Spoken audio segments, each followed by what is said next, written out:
ndiani akaita sabotage chaiyo vafanze ikoko Harare abvunza kuti anoita here mati haaiti saka mafanzi epaharare akaita sabotage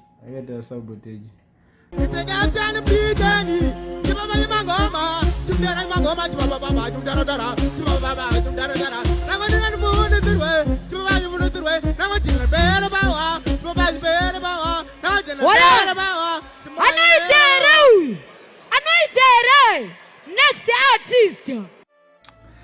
Ndinokwazisai nemufaro Captain Britain chibaba chemangoma. Zviri seiko Captain? Hamusi kufara here Captain? Mufaro wadzikira. Oyo takakuonai muchishungurudza mangoma paCup Clash. Zvakamira sei? Mangoma tairova but sabotage yange iri first time yangu kupindira paCup Clash yekuHarare. Saka pakaitwa sabotage. Ndiani akaita sabotage chaiyo? Vafanze ikoko Harare abvunza kuti anoita here mati haaiti saka mafanzi epaharare akaita sabotage. Inini usati wavatoitira sabotage wozonenda kubva kure ndofanoita plan mama bva kure shuwa handiti makato mari yetransport yanga iri yekutomira yange iri kutomira mwana saka makazviona sei makaona kuti kuHarare hakuna uchibva here chii chakanatsa kuitika Harare but saka muchaenda here futi gore rinouya kuCup Clash? gore rinouya tichatoenda futi but sezvo muri muimbi anga akarepresenta mutare munonzwa sei? mutare fanira kutonatsaita plan because ndindatosonza mutare nguva dzamakaimbiswa mamuchine wanhu mama atozara musadaro saka hana yakaita sei manje muchienda pastage? Hana yaka haina urova? aiwa hainorowa hamukwati? ai but ndoona kunge vakakubirira inini Captain. havandibirira vakakubirira handiti? ndine vanotoenda neBMW because isusu plan yanga iri kuti tikainvesta mari yebhazi $10 yedu motodzoka nechi dzoka neBMW but yezvinezvi tingori nemaoko saka panoda kuitwa sei? chatora next time. I think next time vaonekwa kuchinatsondisa pamwe apanga vasati vakunatsondisa vafanze kwapo handiti? Alright, but ridhimu rari right riri pakufamba ndakaona kunge mama kuzoenda kumberi kwaro raritori right. Saka makaonawo here vamwe vaimbi vane mukurumbira ikoko? Vamwe vaimbi vane mukurumbira handakaona vana Windu president makati vamhoresa? aiwa atinomhoresa. Alright, ndati semuimbi one ari kurepresenta Mutare ndimumega muimbi wekwamutare anga akaenda saka munonzwa sei makarepresenta Manicaland saambassador wedu? Nditotonzwa kutoti ndindatosonza Mutare saka vafanze vemutare saka vafanira natsosapota pamusoro savo handiti?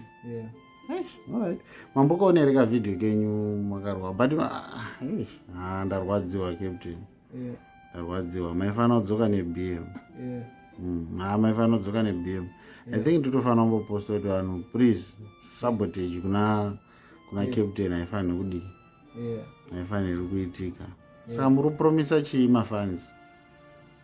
ndingopromisa mafans kuti panext Cup Clash ya 2025 anofanira natsosapota kwete sabotage handiti? But pana akazowina because yakazowinwa zvayo na iyeyo imi maimisidzana naye? Because inini ndinotoimba chaizvozvo yongotoimba zvisina kana message. Alright, songs dzine message ndonatsokunda chaizvozvo. Alright, kukuna ngale akanzi akakundawo mbida maimira naye here mauto?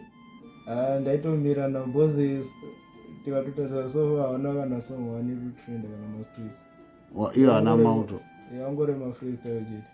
Okay, alright, ndopa maizvaroera. Alright, tomboti inini ndini kona ngale tiri muclash so tine mauto chava chapindirwa nemauto chindipindura itoni intro yangu ndarova ende ingopindura kuti nyanga uchingoimbodarova but hamuna kana song wani kutrenda mastreets maimba here kana maitaura apa murutaura ka ndinototaura as a challenge kuti hamuna kana song wani mastreets ndine song irura mastreets.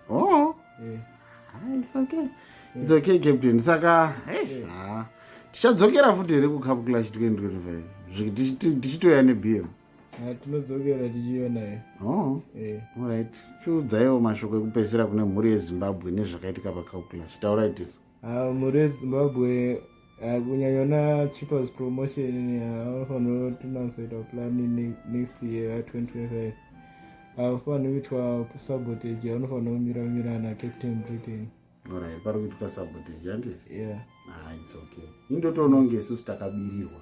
Yeah. Because maingofanira kungopinda mufinal. Musatombotendera kungoamba nekupiswa mufinal. Because mimi mutare inopisa. Tima nditi kana kuti vanhu vakangomaka vanhu pamutare. Vatondimakawo. Manje zvinoita izvozvo. It's okay Captain Britain. Regai tione kuti famba sei mazoshaya kudzokesa.